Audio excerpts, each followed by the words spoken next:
Edición especial de los otros libros en la Feria del Libro Mar del Plata, Puerto de Lectura.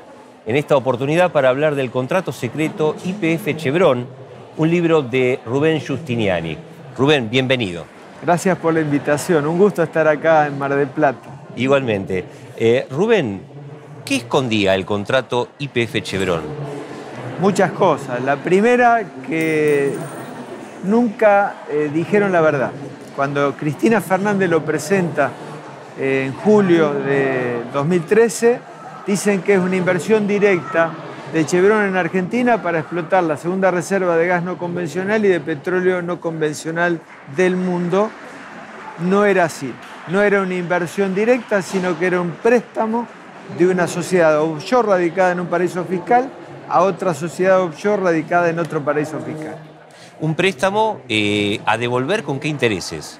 Un préstamo con lesivas condiciones para el país, porque se estructura con sociedades offshore radicadas en paraísos fiscales, con una cuenta en Nueva York, con Chevron manejando todo, con Chevron que no se hace responsable de la explotación, que venía de perder un juicio en Ecuador por contaminar la cuenca ecuatoriana por 16.000 millones de dólares, y se toma todas estas previsiones para evitar aparecer, pero sin aparecer cobrar lo que se explota de gas y de petróleo, cifras millonarias que con ganancias exorbitantes. Por ese juicio en Ecuador había un embargo en la Argentina, había una presentación judicial. Ese embargo fue levantado. ¿Por qué? Fue levantado porque la Corte falló de que Chevron Argentina no tenía nada que ver con Chevron Ecuador. Y después viene el fallo a favor mío, o sea, una de cal y una de arena. El fallo nuestro es un fallo muy importante, que debiera estudiarse en todas las universidades del país, en la Facultad de Derecho. Es un triunfo del derecho de acceso a la información, porque la Corte dijo el derecho a acceso a la información es del pueblo de la nación argentina, no del Estado, y le obligó a YPF a darme una copia del contrato. Por eso creo que es paradigmático. A partir de ahí, ese contrato dejó de ser secreto. ¿Cambiemos fue cómplice para que no se conociera el contenido del contrato? Bueno, el gobierno de Macri, que asume el 10 de diciembre, que cambian las autoridades de YPF, las nuevas autoridades son las que entregan en febrero del 2016 un contrato tachado. Y pide una audiencia conmigo y el contrato no querían entregarlo. Después de 8 meses de recorrer distintas instancias nuevamente de la justicia, logro que en octubre del año pasado me den una copia definitiva del contrato. Es decir, sí, el gobierno de Macri también intentó seguir manteniendo secreto este contrato. Rubén, cuando pedías conocer el contenido del contrato, ¿sospechabas que había algo irregular o sabías de qué se trataba la irregularidad? Nunca pensé que aparecían cosas como sociedades offshore radicadas en paraísos fiscales, que con los Panama Papers ha quedado claro que son para esconder dinero y para evadir impuestos. Y estamos hablando de YPF, que es una sociedad con mayoría estatal. No, yo lo que quise como senador de la Nación es que un hecho que se informaba a la población argentina como que cambiaba a partir de ahí el paradigma de la energía, de la explotación de gas y petróleo, lo importante que era eso, que debíamos conocer el contenido del contrato. Nunca pensé que nos íbamos a encontrar con estas cosas. La ley de acceso a la información que fue aprobada recientemente, ¿está bien redactada? ¿Es lo que necesitamos y lo que deseamos?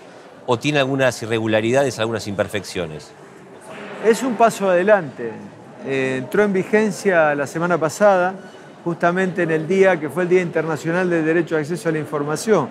Pero en este caso tiene una excepción, en el inciso M de las excepciones, donde las sociedades anónimas no tienen obligación de informar. Entonces, lamentablemente, después de un fallo de la Corte tan importante, donde dijo, a pesar de ser sociedad anónima, ese contrato tiene que ser público, sale una ley donde exceptúa a las sociedades anónimas. Es decir, por un lado, la ley es buena porque obliga al Poder Ejecutivo a informar ante un requerimiento de un ciudadano, tiene un estándar que uno puede decir positivo, pero lamentablemente en este aspecto de la sociedad anónima deja un agujero bastante preocupante. Hay una presentación judicial hecha por Moner Sanz, aparece en el libro, acompaña al trabajo que has hecho, a la investigación. ¿A quién responsabiliza esa presentación penal? a los funcionarios que firmaron este contrato en ese momento, en agosto del 2013. Ese contrato se negoció en Texas por parte de la autoridad de YPF y lo firman autoridades de YPF desde ese entonces. Por lo tanto, deben hacerse cargo de esta situación esas autoridades. Es muy importante la denuncia de Moner Sanz y planteó ahora ser amicus curiae en esa causa. Fue aceptado, con lo cual espero que esa causa que está radicado con el juez Torres y el fiscal Dilelo avance. Galluccio fue respaldado por la oposición, inclusive cuando se lo designa titular de YPF. ¿Era clave en esta operación? Fue clave porque él venía con una experiencia de sociedades y de empresas extranjeras.